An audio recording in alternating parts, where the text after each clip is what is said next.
നമസ്കാരം.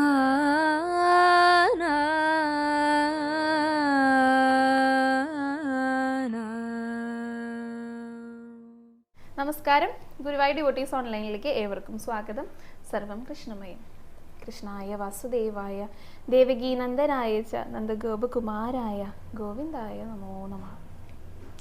അങ്ങനെ നമ്മുടെ ഗുരുവായൂരപ്പൻ്റെ കളഭാട്ടമൊക്കെ വളരെ വിശേഷമായി തന്നെ, വളരെ ഗംഭീരമായി തന്നെ നടന്നു. ഒട്ടേറെ പേരാണ് കേട്ടോ ഭഗവാനെ അന്നത്തെ ദിവസം കാണാനായിട്ട് എത്തിയിട്ടുണ്ടായിരുന്നത്. ഇപ്പം ഞങ്ങളുടെ പ്രാദേശികത്തിൻ്റെ ക്യൂവിലാണെങ്കിലും അല്ലാതെയുള്ള ജനറൽ ക്യൂവിലാണെങ്കിലും ഭക്തജന തിരക്ക് നന്നായിട്ടുണ്ടായിരുന്നു. അത്രയധികം പേര് ഭഗവാനെ, ആ കളഭത്തിൽ മുങ്ങി നിൽക്കുന്ന ഭഗവാനെ തൊഴാനായിട്ട് എത്തിയിട്ടുണ്ടായിരുന്നു. തൊഴാൻ എത്താൻ സാധിക്കാത്തവരുണ്ട്. എല്ലാവരെയും ഗുരുവായൂരപ്പൻ അനുഗ്രഹിക്കട്ടെ.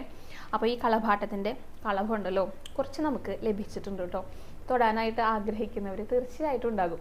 അപ്പോൾ അങ്ങനെയുള്ളവർക്ക് ഞങ്ങളുടെ ഓഫീസിൽ വന്നു കഴിഞ്ഞാൽ ലഭിക്കുന്നതാണ്. വളരെ കുറച്ചേ ഉള്ളൂ. ഇത് കണ്ടു കഴിഞ്ഞാൽ തന്നെ അറിയാലോ, തൊടാനുള്ളത് മാത്രമേ ഉണ്ടാകുള്ളൂ കേട്ടോ. അപ്പോൾ ഓഫീസിൽ വന്നു കഴിഞ്ഞാൽ തീർച്ചയായിട്ടും ലഭിക്കും. വരുന്ന സമയത്ത് ശ്രദ്ധിക്കേണ്ടത്, രാവിലത്തെ സമയങ്ങളിലൊക്കെ ഞങ്ങൾക്ക് ഷൂട്ടും കാര്യങ്ങളൊക്കെ ആയിട്ട് കുറച്ച് തിരക്കിലായിരിക്കും.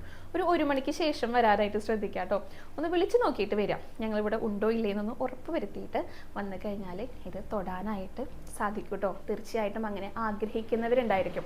അപ്പോൾ ഒന്ന് വിളിച്ച് നോക്കിയിട്ട് വരിക. വിഷ്ണുവിൻ്റെ നമ്പർ ഒന്ന് പറയാം: 9846937939. പിന്നെ ഇത് വളരെ കുറച്ചേ ഉള്ളൂ എന്ന് പറഞ്ഞല്ലോ, വളരെ പെട്ടെന്ന് തന്നെ കഴിയുകയും ചെയ്യും.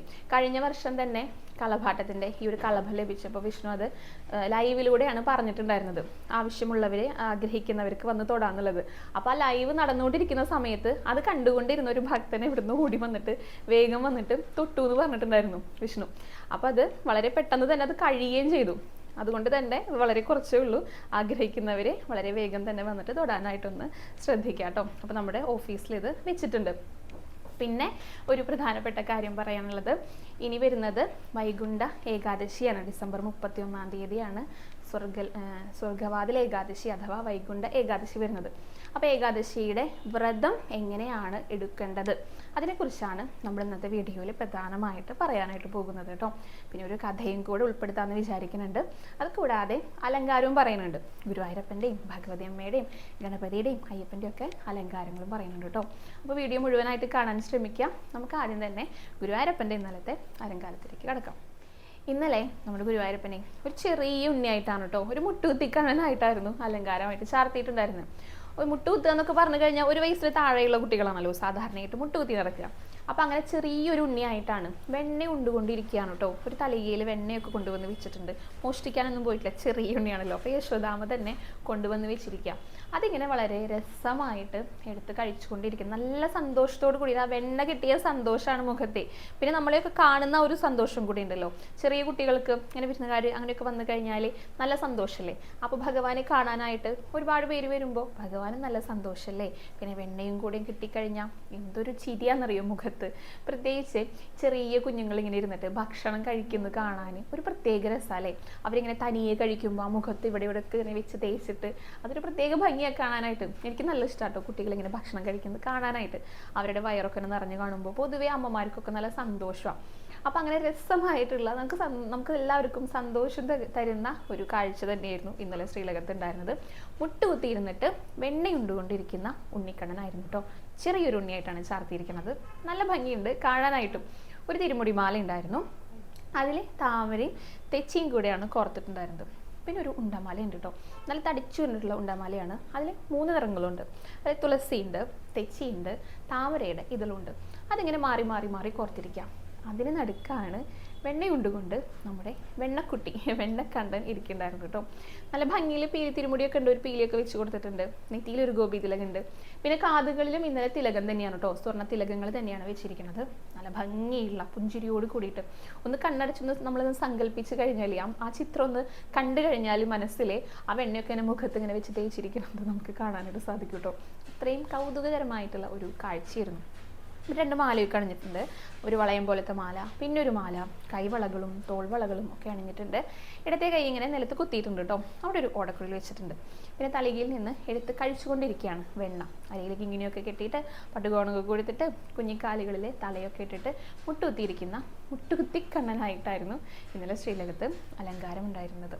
അപ്പോൾ ആ വെണ്ണ കഴിച്ചുകൊണ്ടിരിക്കുന്ന ഉണ്ണിക്കണ്ണൻ്റെ രൂപം നന്നായി ഒന്ന് മനസ്സിൽ കണ്ടിട്ട് എല്ലാവരും തൊഴുതു പ്രാർത്ഥിച്ചോളൂ കേട്ടോ.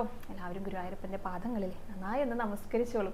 ഗുരുവായൂരപ്പ ശരണം എന്നൊന്ന് കമൻറ്റ് ബോക്സിൽ രേഖപ്പെടുത്തിക്കോളൂ. ഇനി നമുക്ക് ഗണപതിയെ തൊഴാനായിട്ട് പോകാം കേട്ടോ.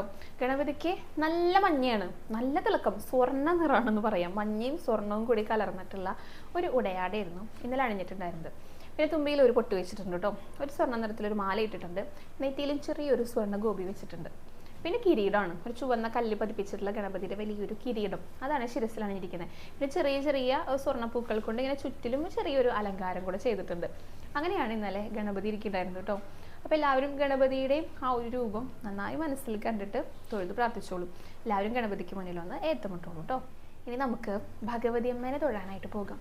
നല്ല സുന്ദരിയായിട്ടാണ് കേട്ടോ ഭഗവതി അമ്മ ഇരിക്കുന്നുണ്ടായിരുന്നത്. ചുവന്ന നിറത്തിലാണ് പട്ടുടയാട, നല്ല ചുവന്ന പട്ട്, വേറെ ഡിസൈനുകളൊന്നും ഇല്ല കേട്ടോ. അപ്പോൾ ആ ചുവപ്പ് നമുക്ക് നന്നായി അതിനെ എടുത്ത് കാണാനായിട്ടുണ്ടായിരുന്നു. പിന്നെ 2 മാലകൾ അണിഞ്ഞിട്ടുണ്ട്. ആദ്യത്തെ മാല ഇങ്ങനെ ഈ സ്വർണ്ണമണികൾ കൊണ്ടുള്ള 3 ലെയറായിട്ടുള്ള ഒരു മാലയാണ്. അതിന് നടുക്ക് വലിയൊരു ലോക്കറ്റുണ്ട്. അങ്ങനെയായിരുന്നു ആദ്യത്തെ ഒരു മാല ഉണ്ടായിരുന്നത്. പിന്നെ വലിയ നല്ല വീതിയിലുള്ള കല്ലുകളൊക്കെ പതിപ്പിച്ച വേറൊരു മാല കൂടെ ഭഗവതി അമ്മ അണിഞ്ഞിട്ടുണ്ട് കേട്ടോ. പിന്നെ കാതുകളിൽ സ്വർണ്ണ പൂക്കളാണ് വെച്ചിരിക്കുന്നത്. ചുണ്ടൊക്കെ നന്നായി ചുവപ്പിച്ചിട്ടാണ്. നെറ്റിയിലൊരു പൊട്ടുണ്ട്. കിരീടം ചാർത്തിയിരിക്കുകയാണ്. അതിങ്ങനെ ഇതളുകൾ പോലെയാണ് കിരീടം ചാർത്തിയിരിക്കുന്നത്. കണ്ണുകളൊക്കെ കാണാനായിട്ട് നല്ല ഭംഗിയുണ്ട് കേട്ടോ. നല്ല നീണ്ട മിഴികൾ, നല്ല ഭംഗിയുണ്ട് ഭഗവതി അമ്മേനെ ഇന്നലെ കാണാനായിട്ട്. അത്രയും സുന്ദരിയായിട്ടാണ് ഇരിക്കുന്നുണ്ടായിരുന്നത്. അപ്പോൾ ആ സുന്ദരിയായിട്ടിരിക്കുന്ന ഭഗവതി അമ്മയുടെ രൂപം എല്ലാവരും ഒന്ന് മനസ്സിൽ കണ്ടിട്ട് തൊഴുത് പ്രാർത്ഥിച്ചോളൂ കേട്ടോ. ഭഗവതി അമ്മയ്ക്ക് മുന്നിലും എല്ലാവരും ഒന്ന് നമസ്കരിച്ചോളൂ. ഇനി നമുക്ക് ഏകാദശിയെക്കുറിച്ച് പറയാം. വൈകുണ്ഠ ഏകാദശി അഥവാ സ്വർഗവാതിൽ ഏകാദശി വരുന്നത് ഡിസംബർ 31-ാം തീയതി ബുധനാഴ്ചയാണ് കേട്ടോ. 30-ാം തീയതിയാണ് ചില ക്ഷേത്രങ്ങളൊക്കെ ആചരിക്കണത്. അതിനെക്കുറിച്ച് ഞാൻ പറഞ്ഞിട്ടുണ്ടായിരുന്നു. 30-ാം തീയതി എല്ലാ വർഷവും വ്രതം എടുക്കേണ്ടത്. 30-ാം തീയതി വരുന്നത് ദശമി തൊട്ടിട്ടുള്ള ഏകാദശിയാണ്. അതിനെ ഭൂരിപക്ഷ ഏകാദശി എന്ന് പറയും. അത് നോൽക്കാനായിട്ട് പാടില്ല. ആനന്ദപക്ഷ ഏകാദശിയാണ് നോൽക്കേണ്ടത്. അതായത് ദ്വാദശി തൊട്ട ഏകാദശി വരുന്നത് 31-ാം തീയതിയാണ്. അപ്പോൾ അന്നാണ് വ്രതം എടുക്കേണ്ടത് കേട്ടോ. അപ്പോൾ നമുക്ക് വ്രതം എടുക്കേണ്ടത് എങ്ങനെയാണ് എന്ന് പറയാം. ഏകാദശി എടുക്കുമ്പോൾ 3 ദിവസങ്ങൾക്കാണ് പ്രാധാന്യം. ഒന്ന് ദശമി, പിന്നെ ഏകാദശി, പിന്നെ ദ്വാദശി. അപ്പോൾ ദശമി നാളെയാണ്, 30-ാം തീയതിയാണ്. അപ്പോൾ നാളത്തെ ദിവസം മുതൽ നമുക്ക് വ്രതം എടുക്കേണ്ട കാര്യങ്ങളൊക്കെ ചിട്ടയോടുകൂടി തന്നെ ആചരിക്കാം കേട്ടോ. ദശമിയുടെ അന്ന് അത് രാവിലെ എണീറ്റിട്ട് കുളിക്കുക. അന്ന് രാവിലെ പ്രാതലൊക്കെ കഴിഞ്ഞിട്ട് ഉച്ചയ്ക്ക് ഊണ് കഴിച്ചു കഴിഞ്ഞാൽ പിന്നെ രാത്രി ഒന്നും കഴിക്കാനായിട്ട് പാടില്ല.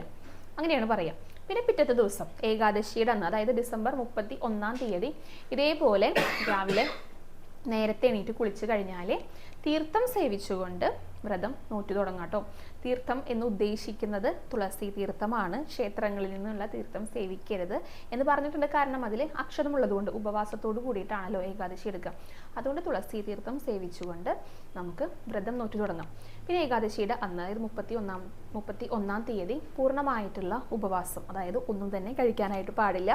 പിറ്റത്തെ ദിവസം ദ്വാദശിയുടെ അന്ന് ഇതേപോലെ രാവിലെ നേരത്തെ എണീറ്റ് കുളിക്കുക. എന്നിട്ട് തീർത്ഥം സേവിച്ചിട്ട്, അപ്പോൾ ആ ഒരു സമയത്ത് ക്ഷേത്രങ്ങളിൽ നിന്നുള്ള തീർത്ഥം സേവിക്കാം. അതേപോലെ തുളസി തീർത്ഥമോ ഏതെങ്കിലും സേവിച്ചിട്ട് പാരണ വീടാം. പിന്നെ അന്നും രാവിലത്തെ പ്രാതലൊക്കെ കഴിഞ്ഞിട്ട് ഉച്ചയ്ക്ക് എന്തെങ്കിലും ഊണ് കഴിച്ചു കഴിഞ്ഞാൽ പിന്നെ രാത്രി ഒന്നും കഴിക്കാനായിട്ട് പാടില്ല. ഈ ഏകാദശിയുടെ അന്നും പിന്നെ ദ്വാദശിയുടെ അന്നും പകലുറക്കം പാടില്ല എന്നും കൂടെ പറയാറുണ്ട് കേട്ടോ. ശരിക്കും ഏകാദശിയുടെ അന്ന് രാത്രി ഉറങ്ങാൻ പാടുണ്ടോ എന്ന് ചോദിക്കാറുണ്ട്. രാത്രി ഉറങ്ങാൻ പാടില്ല എന്നാണ് പറയുക. പക്ഷെ അതൊന്നും എല്ലാവർക്കും നമുക്ക് ചെയ്യാനായിട്ട് സാധിക്കുന്ന ഒരു കാര്യമല്ല. അതുകൊണ്ട് പകലുറക്കം ഒഴിവാക്കുക. ക്ഷീണം വരുമല്ലോ നമുക്ക്. നമ്മുടെ ആരോഗ്യത്തിന് പറ്റുന്ന രീതിയിൽ വേണം എപ്പോഴും വ്രതങ്ങളൊക്കെ എടുക്കാനായിട്ട്. ഇപ്പം ഞാൻ പറഞ്ഞത് പൂർണ്ണമായിട്ടുള്ള ഉപവാസത്തോട് കൂടിയിട്ട് വ്രതം നോൽക്കുന്നതിനെ കുറിച്ചാണ് കേട്ടോ. ഇനി ഇത് സാധിക്കാത്തവരുണ്ടായിരിക്കും, പല വിധത്തിലുള്ള ആരോഗ്യ പ്രശ്നങ്ങൾ അനുഭവിക്കുന്നവരുണ്ടായിരിക്കും, പിന്നെ സ്ഥിരമായി മരുന്ന് കഴിക്കുന്നവരുണ്ടായിരിക്കും. അവർക്കൊക്കെ പൂർണ്ണമായിട്ടുള്ള ഉപവാസമൊന്നും സാധിക്കില്ല. അപ്പം അങ്ങനെയുള്ളവർ ഇതിനെ നിർജ്ജല ഏകാദശി എന്നാണ് പറയുക. അതായത് വെള്ളം പോലും കുടിക്കാതെ ഏകാദശി നോൽക്കുന്നതിനെ നിർജ്ജല ഏകാദശി എന്ന് പറയും. അത് സാധിക്കാത്തവർക്ക്, ചിലർക്ക് വെള്ളം കുടിച്ചു കഴിഞ്ഞാൽ കുഴപ്പമില്ല, നോൽക്കാം എന്ന് പറ്റുന്നവരുണ്ടായിരിക്കും. അപ്പോൾ വെള്ളം കുടിച്ചുകൊണ്ട് ഏകാദശി നോൽക്കുന്നവരുണ്ട്. പിന്നെ അതും സാധിക്കാത്തവർക്ക് പാലോ പഴമോ കഴിച്ചുകൊണ്ട്, എല്ലാ സമയത്തും അല്ല കേട്ടോ, നമുക്ക് തീരെ പറ്റില്ല എന്നുള്ളൊരു സമയം, ആ ഒരു ഘട്ടം വരുമ്പോൾ കുറച്ച് പാലോ അല്ലെങ്കിൽ ഒരു പഴമോ ഒക്കെ കഴിച്ചുകൊണ്ട് ആ വ്രതം മുറിയാതെ തന്നെ അങ്ങനെ ഏകാദശി എടുക്കുന്നവരുണ്ട്. പിന്നെ ഇതുപോലും സാധിക്കാത്തവർ അതായത് അരിഭക്ഷണം മാത്രം ഒഴിവാക്കിക്കൊണ്ട് ഏകാദശി വ്രതം നോൽക്കുന്നവരുണ്ട് കേട്ടോ. അപ്പം അങ്ങനെയുള്ളവർക്ക് ഗോതമ്പ് കൊണ്ടുള്ളത്, അങ്ങനെയുള്ള ഗോതമ്പ് ചോറോ അങ്ങനെയുള്ള ഉപ്പുമാവ് അങ്ങനെയൊക്കെ ഉണ്ടാക്കിയിട്ട് കഴിക്കാവുന്നതാണ്. പാല്, പഴം അങ്ങനെയൊക്കെ കഴിക്കാവുന്നതാണ്. അപ്പോൾ അത് തീരെ പറ്റാത്തവർ ശരിക്കും ഉപവാസം എടുത്തുകൊണ്ട് നോൽക്കണം എന്നാണ് പറയുക. അത് സാധിക്കാത്തവരുടെ കാര്യമാണ് പറഞ്ഞിരിക്കുന്നത് കേട്ടോ. എപ്പോഴും നമുക്ക് ഏകാദശി എടുക്കുമ്പോൾ, ഏതൊരു വ്രതം എടുക്കുമ്പോഴും നമ്മുടെ ശരീരത്തിന് അത് താങ്ങുമോ, അത് സാധിക്കുമോ എന്ന് നോക്കിയിട്ട് വേണം എടുക്കാനായിട്ട്. ഏറ്റവും പ്രധാനം എന്ന് പറയണത് നാമം ജപിക്കുക എന്നുള്ളതാണ്. ഭഗവാനോട് കൂടെ ആയിരിക്കുക.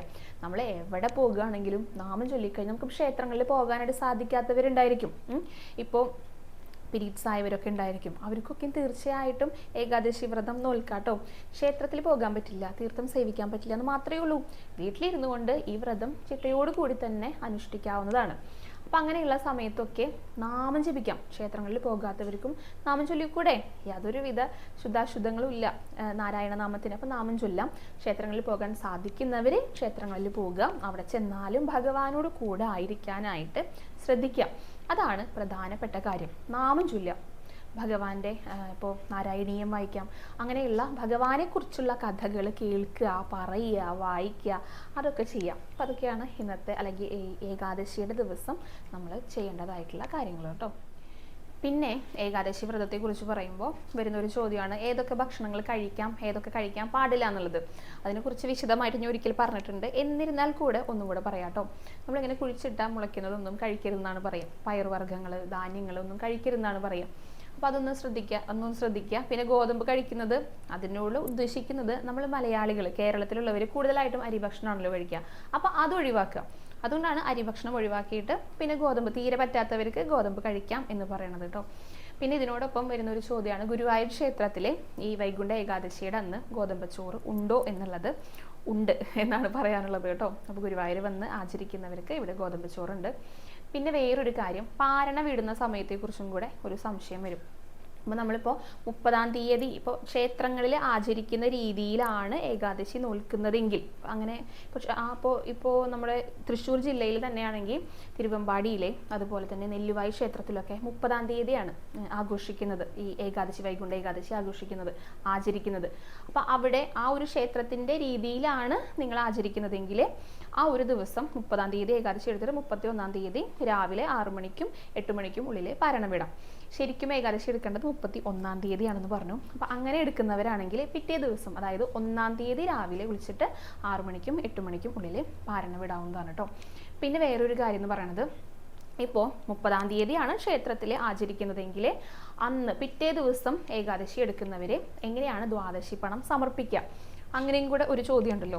30-ാം തീയതി ആചരിക്കുകയാണെങ്കിൽ സുഖമാണ്. ആ ക്ഷേത്രങ്ങളിൽ എവിടെ, അപ്പോൾ ആ ഒരു ഏകാദശി ആഘോഷിക്കുന്ന ആ ഒരു ക്ഷേത്രത്തിലെ തൊട്ടടുത്ത ദിവസമായിരിക്കും ദ്വാദശി പണം സ്വീകരിക്കാനായിട്ട് ഇരിക്കണ്ടായിരിക്കുക. അപ്പോൾ അന്ന് ചെന്നാലേ അവിടെ സമർപ്പിക്കാനായിട്ട് സാധിക്കുള്ളൂ.